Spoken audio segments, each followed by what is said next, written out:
আর কতটা হাঁটবো কিছু তো বুঝতেছি না, বাস এখনো আসতেছে না কেন?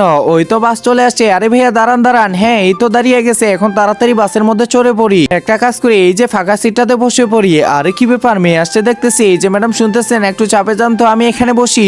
আরে কি ব্যাপার, এই লোকটা আবার পিছন থেকে সামনে আসলো কেন? আরে ম্যাডাম কি খবর, কেমন আছেন? আরে এইদিকে তো শুনেন। আরে কি ব্যাপার, এই লোকটা আবার এমন করতেছে কেন, কিছু তো বুঝতেছি না। আরে ম্যাডাম বাসা কোথায় এটা তো বলেন। একটা কাজ করি, আমার হাতে এখানে রেখে দিই। আরে কি ব্যাপার, এই লোকটা তো ভালোই ফাল দেখতেছি।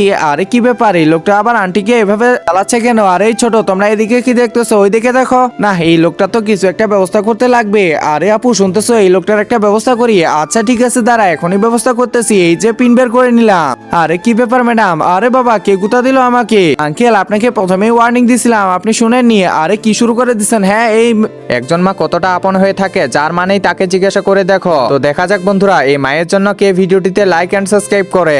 আর যারা মাকে ভালোবাসো না তারা ভিডিওটি থেকে দূরে থাকো। ভাই তাড়াতাড়ি বাসটা দাঁড়ান তো, এই লোকটার একটা খবর করতে লাগবে। ওরে বাবা আমাকে মাফ করে দাও।